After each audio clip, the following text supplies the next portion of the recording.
लकल हम्द या अल्लाह अस्सलातु वस्सलामु अलैका या रसूल अल्लाह अम्मा बाद। सिलसिला है हमारे नाज़रीन और नाज़रात के किए हुए सवालों के जवाब देने का। ख्याल रहे कि हमारे नाज़रीन और नाज़रात हमारे चैनल के वीडियोस के कमेंट्स में अपने सवालात लिखते हैं। हम उनके सवालों के जवाबात कुरान और हदीस और दीगर किताबों के हवालों से पेश करने की सआदतें हासिल करते हैं।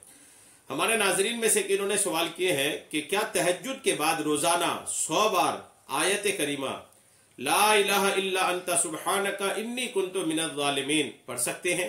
ये इनका सवाल है।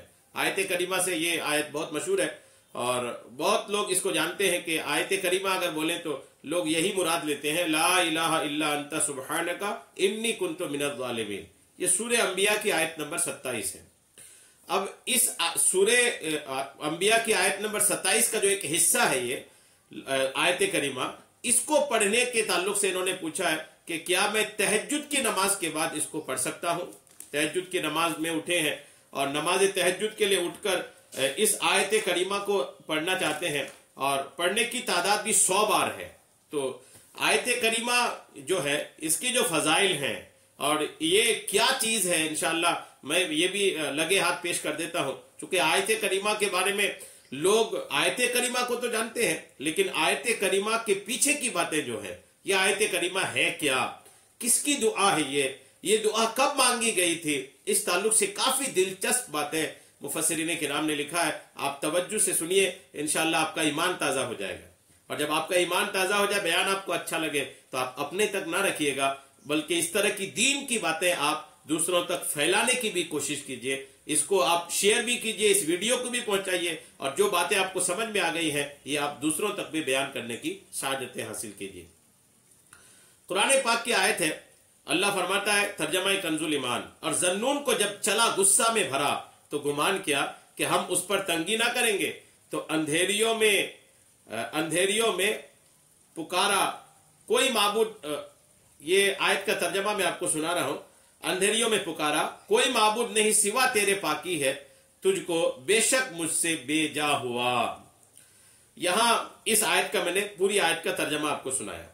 यहां ये जो दुआ है, दरअसल आयत करीमा जो है, ये दरअसल ये हजरत यूनुस अलैहिस्सलाम ने मछली के पेट में इसको पढ़ा था। ये एक तारीखी बात याद रखिएगा, यूनुस अलैहिस्सलाम ने मछली के पेट में इसको पढ़ा था। यूनुस, इसको दुआए यूनुस भी कहा जाता है। यूनुस एक नबी है, एक पैगंबर है पिछले जमानों के, उन्होंने इस दुआ को पढ़ा था, वो भी मछली के पेट में पढ़ा था। कैसे पढ़ा था, कब पढ़ा था, देखिए आप। इसका खुलासा यह है कि हजरत यूनुस अलैहिस्सलाम की कौम के लोगों ने आपकी दावत कबूल ना की। आप जो दीन की दावत दे रहे थे, लोगों ने माना नहीं और ना ही नसीहत मानी, बल्कि वो अपने कुफ्र पर ही कायम रहे। तो हजरत यूनुस अलैहिस्सलाम गजबनाक होकर अपनी कौम के इलाके से तशरीफ ले गए और आपने ये गुमान किया कि ये हिजरत यहां से चला जाना आपके लिए जायज है, क्योंकि उसका सबब सिर्फ कुफ्र और काफिरों के साथ बुग़्ज़ और अल्लाह ताला के लिए गजब करना है। लेकिन आपने इस हिजरत में, हिजरत एक जगह छोड़कर दूसरी जगह जाने को कहते हैं, लेकिन आपने इस हिजरत में अल्लाह ताला के हुक्म का इंतजार ना किया था, जिसकी वजह से अल्लाह ताला ने उन्हें मछली के पेट में डाल दिया। वहां कई किस्म की तारीकियां, अंधेरियां थी, जैसे दरिया की तारीकी, रात की तारीकी, मछली के पेट की तारीकी। तारीकी मतलब अंधेरी। इन अंधेरों में हजरत यूनुस अलैहिस्सलातु वस्सलाम ने अपने परवरदिगार अज़्ज़ व जल्ला से इस तरह दुआ की कि ए मेरे रब अज़्ज़ व जल्ला, तेरे सिवा कोई माबूद नहीं और तू हर ऐब से पाक है। बेशक मुझसे बेजा हुआ कि मैं अपनी कौम से तेरा इज़्न और इजाजत पाने से पहले ही जुदा हो गया। यूनुस अलैहिस्सलाम ने ये मछली के पेट के अंदर अल्हम्दुलिल्लाह ये जो दुआ पढ़ी थी, दुआ यूनुस, इसके बारे में मजीद कुछ बातें मैं आपको अर्ज करने की सआदतें हासिल करता हूं।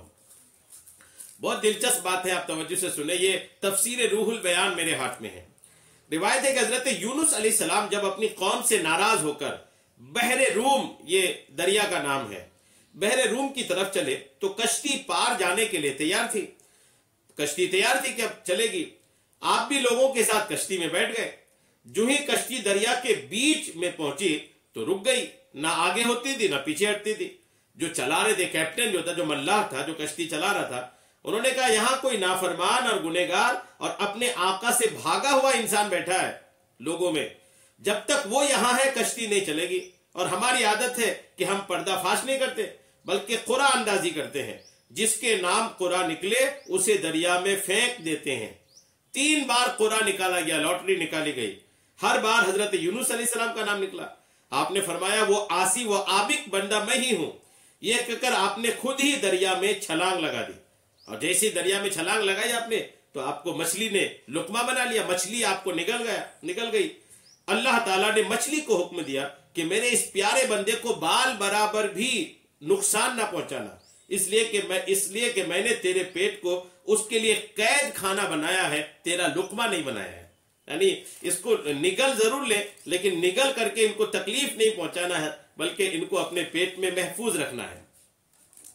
حضرت ابو ہریرہ سے مرفوعاً روایت ہے کہ اللہ تعالیٰ نے مچھلی سے فرمایا کہ یونس علیہ السلام کو لقمہ بنا لے لیکن اسے نہ زخم آئے نہ ان کی ہڈی ٹوٹے، یہاں تک کہ تم ان کے جسم کو چھونا تک بھی نہیں. مچھلی یونس علیہ السلام کو پیٹ میں لے کر اپنے مسکن میں چلی گئی، جہاں وہ تھی وہ چلی گئی. جب مچھلی آپ کو دریا کی تہ میں لے گئی سب سے نیچے تو آپ کو کچھ آوازیں محسوس ہوئیں. اللہ تعالیٰ سے سوال کیا کہ آوازیں کیسی ہے؟ جواب ملا کہ یہ دریائی جانوروں کی تسبیح ہے، دریا کے جو جانور ہیں وہ اللہ کا ذکر کر رہے ہیں. اس پر یونس علیہ السلام نے تسبیح پڑھی جیسے ملائکہ کرام نے سنا اور عرض کی یا الہ العالمین، اجنبی زمین سے یہ کمزور آواز کیسی ہے؟ ایک روایت میں کہ یہ معروف آواز غیر معروف جگہ سے کیسی؟ تو اللہ تعالیٰ نے فرمایا کہ یہ آواز میرے بندے یونس علیہ السلام کی ہے کہ جنہوں نے میرے حکم کے مطابق ہجرت کی تو انہیں مچھلی نے لقمہ بنایا ہے. فرشتوں نے عرض کی وہ تو تیرے نیک بندے ہیں جن کے نیک اعمال صبح و شام زمین سے آسمان تک پہنچتے تھے، ایسے نیک بندے کو معاف فرما دیجئے. چنانچہ فرشتوں کے شفاعت سے اللہ تعالیٰ نے مچھلی کو حکم فرمایا کہ انہیں کنارے پر پھینک دے.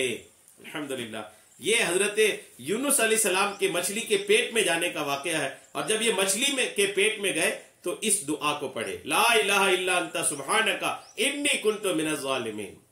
اب آپ سنیے، حضرت سعد رضی اللہ تعالیٰ عنہ سے روایت ہے رسول کریم صلی اللہ تعالیٰ علیہ وسلم نے ارشاد فرمایا حضرت یونس نے مچھلی کے پیٹ میں جب یہ دعا مانگی تو کلمات کہے لا الہ الا انت سبحانک انی کنت من الظالمین.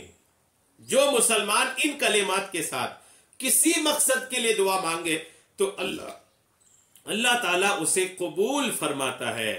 جو مسلمان کسی بھی مقصد کے لیے اس آیت کریمہ کے حصے کو پڑھ کر دعا مانگے گا تو اللہ تعالیٰ قبول فرماتا ہے.